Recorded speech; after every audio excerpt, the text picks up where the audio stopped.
আসসালামু আলাইকুম রহমতুল্লাহ। প্রিয় শিক্ষার্থীবৃন্দ, আমি আহমেদ রুবেল স্যার। আজকে আমার রচিত task two get A plus in English বই থেকে গ্রামার বই থেকে ধারাবাহিকভাবে ট্রান্সফরমেশন ভিডিও টিউটর প্রোগ্রামে এই ভিডিও টিউটরে আমরা আলোচনা করব অ্যাফার্মেটিভ টু নেগেটিভ নিয়ে। অ্যাফার্মেটিভ টু নেগেটিভের আমরা এখানে সেই কয়টি রুলসে দিয়েছি যে কয়টির থেকে বোর্ডে বিভিন্ন বোর্ড পরীক্ষা আসছে, বাইরে আসছে বা আসতে পারে, সেগুলো আমি এর বেশি এখানে দিইনি। তো সুতরাং আমাদের প্রথম থেকে শেষ পর্যন্ত ভিডিওটা দেখতে অবশ্যই তুমি এখানে অ্যাফার্মেটিভ টু নেগেটিভের বিস্তারিত শিখতে পারবে। তো শুরু করা যাক। আজকে প্রথম যে রুলটি আছে সেটি হচ্ছে রুলটি হচ্ছে যদি ওয়ানলি এবং অ্যাভন যুক্ত অ্যাফার্মেটিভ থেকে নেগেটিভ। এখন কিভাবে এটা করব? ওয়ানলি বা অ্যাভন দ্বারা ব্যক্তি বোঝাবে নন বাট দিব, কী দিব? নন বাট দিব। বস্তু বোঝাবে নাথিং বাট দিব। সংখ্যা বোঝাবে নট মোর দ্যান বসাবো। ক্লিয়ার? প্রিয় শিক্ষার্থী, যদি দেখেন কোনো সেন্টেন্সের মধ্যে ওয়ানলি অথবা অ্যাভন আছে, যদি কোনো সেন্টেন্সের মধ্যে দেখেন অনি এবং অ্যাভন আছে এবং এটাকে নেগেটিভ করতে বলছে, সেক্ষেত্রে আপনারা যদি অনি অ্যাভনের দ্বারা কোনো ব্যক্তিকে বোঝায় তাহলে নন বাট, যদি বস্তুকে বোঝায় তাহলে নাথিং বাট, যদি আপনার সংখ্যা বোঝায় তাহলে নট মোর দ্যান। ক্লিয়ার? আচ্ছা, তো এবার এক্সাম্পল দেখি আমরা। ওয়ানলি হি আছে, তাহলে বোঝা যাচ্ছে একজন ব্যক্তি, সুতরাং আমরা নন বাট বসাই দেবো, হয়ে যাবে। তো ওয়ানলির পরিবর্তে নন বাট। ক্লিয়ার? আচ্ছা, তবে এখানে বলছি হি লাইকস ওয়ানলি মিল্ক, দেন ওয়ানলির পরে আছে মিল্ক। মিল্ক হচ্ছে বস্তু, সুতরাং এটা আমরা দেবো নাথিং বাট। কারণ কি আমরা জানি বস্তু বোঝাবে নাথিং বাট, বস্তু বোঝাবে নাথিং বাট। এরপরে দেখেন Rakib is only 10 years old। এখন দেখেন রাকিব হয় মাত্র 10, রাকিবের বয়স মাত্র 10 বছর। তাহলে মাত্র 10 বছর এটা সংখ্যা বোঝাচ্ছে 10। দেখেন অনলির পরে 10 দেওয়া আছে,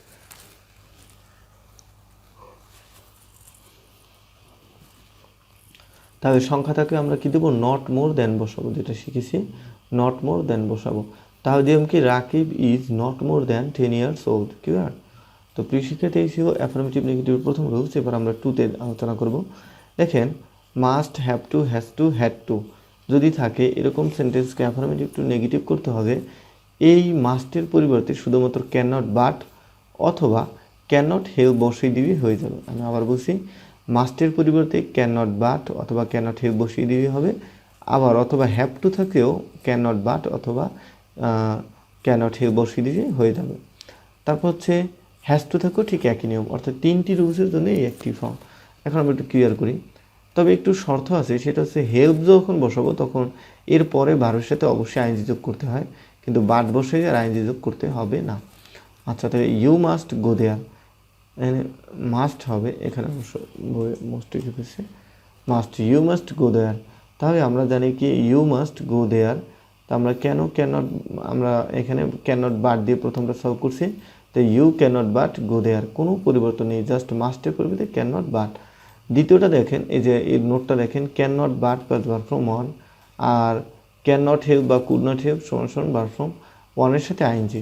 এবার দেখেন you must read the book, ঠিক একই রকম আছে। এখন যদি আপনি এটা ক্যান নট হেল্প দিয়ে করেন, you can not help, you can not help reading the book, then সব ঠিক আছে। তাহলে কি ক্যান নট বাট দেওয়া যাবে, ক্যান নট হেল্পও দেওয়া যাবে। ক্যান নট হেল্প দেবে শুধুমাত্র এই যে মাস্টের পরে যে ভার্বটা থাকে সেটার সাথে আইনজি যোগ করে দিতে হবে। এই যে হয়ে গেল you can not help reading the book. Clear? আচ্ছা, এরপর রুল 3 নিয়ে আমরা আলোচনা করব। সেখানে আলোচনা করব both dot dot dot dot and নিয়ে এবং অ্যান্ড যুক্ত অ্যাফার্মেটিভ টু নেগেটিভ। অর্থাৎ বোথ ডট ডট অ্যান্ড থাকে, প্রথম বোধের পরিবর্তে আমরা নট অনলি দেবো এবং অ্যান্ডের পরিবর্তে বাট অলসো দেবো। যেমন অ্যান্ড আছে both Rajib and Adip were good friends. এখানে প্রথম বোধ এর পরিবর্তে আমরা নট অনলি দিছি, কারণ কি এটা একটা সিকোয়েন্স, নট অনলি। আর পরবর্তী অ্যান্ডের পরিবর্তে আমরা বাট অলসো দিয়ে দেবো, শেষ হয়ে গেল অ্যাফার্মেটিভ টু নেগেটিভ। ক্লিয়ার?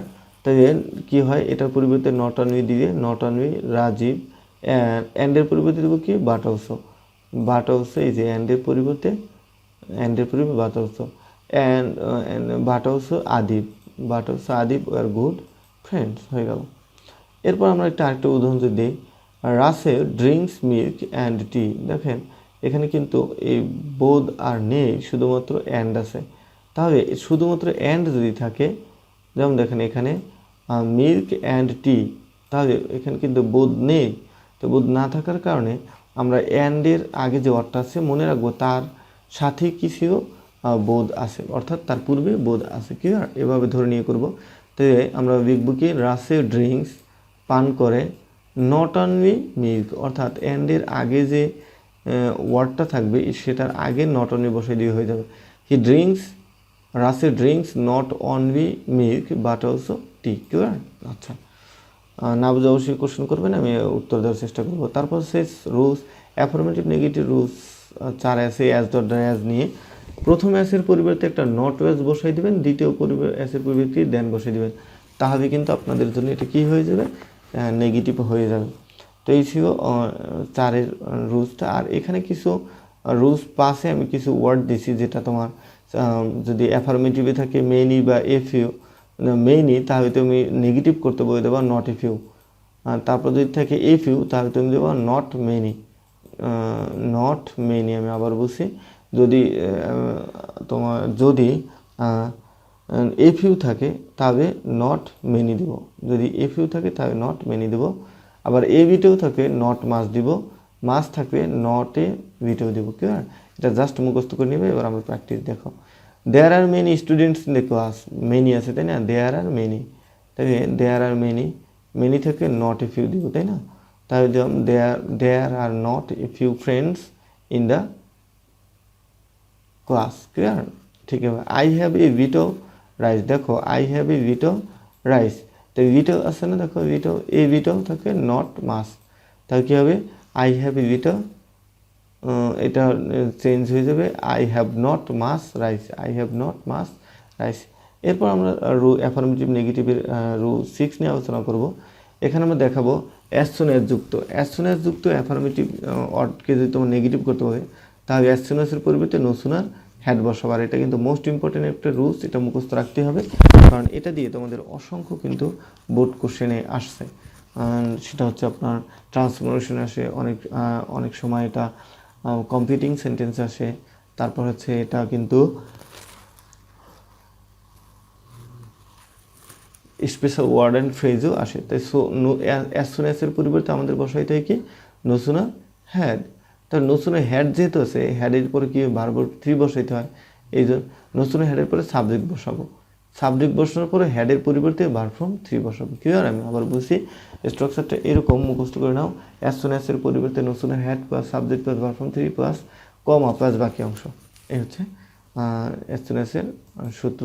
তো এখন আমরা এক্সাম্পল দিই, as soon as the thief saw the police he ran away, তাই অ্যাজ সুন অ্যাজের পরিবর্তে দিব কি, নো সুনার হ্যাড, তাই নো সুনার হ্যাড, তারপর দিব কি সাবজেক্ট, তাহলে অ্যাজ সুন অ্যাজের পরে কিন্তু subject the thief, the thief, no sooner had the thief, তারপর হচ্ছে ভার্ব ফ্রম 3 দিতে হবে। ভার্ব ফ্রম 3 এখানে দেখেন আছে স এর verb from seen, as soon as the thief seen the police he ran away, then বসাবো, বাকি অংশ বসিয়ে দেবো, হয়ে যাবো। এরপর আমরা দেখবো রুল 7, অলওয়েজ যুক্ত। অলওয়েজ থাকলে এর পরিবর্তে নেভার বসে এবং অ্যাফার্মেটিভ শব্দটির নেগেটিভ ফর্ম বসে। অর্থাৎ যদি এরকম অলওয়েজ থাকে তাহলে আপনি অবশ্যই এটাকে অলওয়েজ থেকে নেগেটিভ নেভার দিতে পারেন। আর যেমন Asif always loves the poor, তা আসিফ নেভার, অলওয়েজ থাকলে নেভার, তাহলে Asif never hate the poor, যেমন লাভের বিপরীত আছে হেট। এখন প্রশ্ন হচ্ছে এটা কেন, দেখেন আমি অর্থের কিন্তু মিল কোনো থাকে না, এটা চেঞ্জ হয়ে যাচ্ছে। অর্থাৎ আসিফ সবসময় গরিবদের ভালোবাসে, এখন এটা যদি আমরা নেগেটিভ করব চেহারায় নেগেটিভ হবে, কিন্তু আসলে অর্থ কিন্তু একই থাকবে। তাই Asif never hate the poor, অর্থাৎ কী হয় যে আসিফ কখনোই গরিবদেরকে ভালোবাসেনি, তাহলে কখনোই ঘৃণা করে নি। অর্থাৎ আসিফ সবসময় গরিবদের ভালোবাসে, আর শেষের অর্থে সে কখনোই গরিবদেরকে ঘৃণা করেনি। সুতরাং একই কিন্তু মিনিং করে, যে সবসময় ঘৃণা করেই নি, কখনোই ঘৃণা করেনি, মানে কি সবসময় ভালোবাসছে, এরকম আর কি। জাস্ট এত কিছু না বুঝে যেভাবে বলি, জাস্ট অলওয়েজের পরিবর্তে নেভার বসাবেন, আর এখানে ভার্বের আপনি কি করবেন, এটা ভার্বটা নেগেটিভ করবেন, মানে এটার বিপরীত একটি নেগেটিভ ফর্ম আছে সেটা দিয়ে দেবেন। অ্যাফার্মেটিভটির নেগেটিভ ফর্ম আমি এখানে ক্লিয়ার করে দিচ্ছি বিবৃতার্থক শব্দ দ্বারা। রাকিব ওয়াজ অলওয়েজ পাঞ্চুয়াল, তাই রাকিব ওয়াজ অলওয়েজের পরিবর্তে নেভার 500 এর পরিবর্তে আপনার রেড বসবে, অর্থাৎ অ্যাফার্মেটিভ শব্দটির বিপরীত শব্দটি বসাতে হবে। এখন দেখেন কি কি বিপরীত শব্দ, গুড ভালো, ব্যাড মন্দ, এরকম করে নেগেটিভ করতে হয়। তবে ফ্রেন্ড ফ্রেন্ড অর্থ বন্ধু, অর্থে শত্রু, মোরাল ইমোরাল, এইগুলো মনে রাখবেন, তাহলে হয়ে যাবে। এরপরে আমাদের পরবর্তী পার্ট হচ্ছে ইন্টারোগেটিভ পার্ট। দেখি ভিডিওটি কত মিনিট ওভার করছে। আমি বলছিলাম যে 10 মিনিট উপরে ভিডিও করা যাবে না, তো সর্বমত 10 মিনিট হয়েছে, যেহেতু আমি এই চ্যাপ্টারটাকে এখানে কোর্স করে দিতে চাচ্ছি। হ্যাঁ, ইন্টারোগেটিভ ছোট, এটাকে আমরা এখানে কোর্স করে দিব। তাই ইন্টারোগেটিভের বিস্তারিত যদি দেখেন, এখানে ইন্টারোগেটিভ মানে কি, আমরা জানি ইন্টারোগেটিভের স্ট্রাকচারটা এরকম। এটা কিন্তু মুখস্থ রাখবেন, কারণ অনেক কোশ্চেনে কিন্তু এটা দরকার হয়। যেমন আপনারা যখন ফার্স্ট পেপার ইংরেজি ফার্স্ট পেপার শিখেন, সেখানেও কিন্তু ইন্টারোগেটিভ ফর্মটা এভাবে থাকে। অর্থাৎ ইন্টারোগেটিভ মানেই হচ্ছে প্রথমত অক্সিলারি ভার্ব, টেন্স ও পার্সন অনুযায়ী, তারপর হচ্ছে সাবজেক্ট, তারপর ভার্ব, তারপর অবজেক্ট, প্লাস প্রশ্নবোধক চিহ্ন। এই ছিল ইন্টারোগেটিভের সাইন আর স্ট্রাকচার। এখন আমরা ভার্ব ফর্ম অন দ্বারা কী বুঝিয়েছি, ডু ডাজ বুঝিয়েছি। ভার্ব ফর্ম টু দ্বারা কী বুঝিয়েছি, did plus subject plus verb form অনকে বুঝিয়েছি। আর এই সব বই কিন্তু আমার লেখা touch to get a class in English বই থেকে। তাহলে দেখেন আমরা একটু ক্লিয়ার করি যে ইন্টারোগেটিভ কীভাবে আমরা তৈরি করবো। এরকম,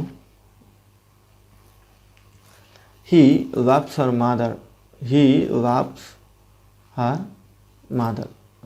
এখানে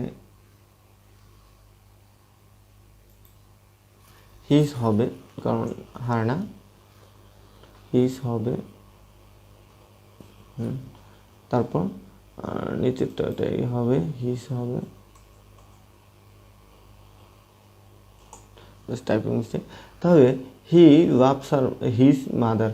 তাই এখানে আমাদের দেখেন, এখানে ভার্ব আছে না, আছে।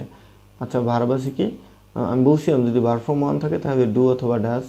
আমি আবার দেখিয়ে দিই, যদি ভার্ব ফর্ম ওয়ান থাকে তাহলে ডু অথবা ডাজ নিব, ভার্ব ফর্ম টু থেকে did plus subject plus verb form নিব। তো এখানে যেহেতু লাভস আছে, এটা ভার্ব ফর্ম ওয়ান, সুতরাং আমরা নিব ডাজ, কারণ কি ইস থাকে ডাজ হয়। আর আমরা জানি যে হি আছে, হি এর সাথে ডাজ হয়। তাহলে এর জন্য অক্সিলারি ভার্বটা আগে নিতে হচ্ছে, কারণ কি ইন্টারোগেটিভ করতে হয়, আগে অক্সিলারি ভার্ব নিতেই হবে। তাই নিয়ে নিলাম আমরা অক্সিলারি ভার্ব ডাজ। তারপরে হচ্ছে কি, ডাজের পরে নিব সাবজেক্ট। তাহলে সাবজেক্ট কী নিব, অবশ্যই যেটা আছে সেটা হি, তাই ডাজ হি। এরপর হচ্ছে ভার্ব, ভার্ব হচ্ছে কি লাভ, এই যে এখন যেহেতু আমরা ডাজ ব্যবহার করছি, যখন ডাজ ব্যবহার করে তখন ভার্বের সাথে এস থাকে, এটা উঠে যায়। তাহলে হবে কি ডাজ হি লাভ, তারপর যা আছে হিজ মাদার। ঠিক একইভাবে দেখেন he is writing a letter, এটা যদি আমরা ইন্টারোগেটিভ করি, আমি আগে বলছি প্রথমত ইন্টারোগেটিভ অক্সিলারি ভার্বটা বসে আর সাবজেক্টের পরে অক্সিলারি ভার্ব থাকে। সুতরাং প্রথম পরে যেটা থাকবে সেটা অক্সিলারি ভার্ব, ইজটাকে আগে নিয়ে আসলাম, তারপর সাবজেক্টটাকে বসাইলাম, যেভাবে জাস্ট বলা আছে auxiliary verb plus subject plus verb plus subject. তাহলে প্রথমত এখানে ইজ বানাইলাম, আপনার ইন্টারোগেটিভ অক্সিলারি ভার্বটা ইন্টারোগেটিভ তৈরি করার জন্য অক্সিলারি ভার্ব ইজ আগে নিলাম, তারপরে হি নিলাম, তারপরে যেভাবে বসে দিলাম শেষে একটা প্রশ্নবোধক চিহ্ন দিলাম। তো প্রিয় শিক্ষার্থী, এটা হচ্ছে ইন্টারোগেটিভের বেসিক। এখন আমরা যেটা দেখাবো সেটা হচ্ছে সবচেয়ে বেশি পরীক্ষা আসে আর রুল 9 থেকে ইন্টারোগেটিভ, সেটা হচ্ছে এভরিবডি এভরিওয়ান অলযুক্ত। অর্থাৎ এটা বেশিরভাগ এভরিবডি থাকে, সুতরাং আপনারা একদম শর্টকাট মনে রাখেন, এভরি এর পরিবর্তে হু ডাজ নট বসে, প্লাস হু ডাজ নট অথবা did not plus verb form one বসে, প্লাস বাকি অংশ বসে প্লাস, অর্থাৎ এভরি এর পরিবর্তে আপনি হু ডাজ নট দিয়ে দিলেই হয়ে যাবে। আর যদি সেন্টেন্সটা পাস্ট টেন্স হয়, হু ডিড নট দিয়ে দিলে হবে, তাহলে কিন্তু আমাদের এটা আপনার ইন্টারোগেটিভ হয়ে যাবে। যেমন দেখেন এভরিওয়ান লাভস ফ্লাওয়ার্স, তাই না, এভরিওয়ান লাভস, এটা এই লাভসটাকে ভার্ব ফর্ম ওয়ান, সুতরাং এটা প্রেজেন্ট, আর এটাকে পাস্ট করতে হবে ডাজ নট নিতে। এটা যদি আমরা প্রেজেন্ট, এটাকে যদি আমরা ইন্টারোগেটিভ করি তাহলে ভার্ব ফর্ম অনের কারণে ডু অথবা ডাজের ডাজটা নিতে হবে।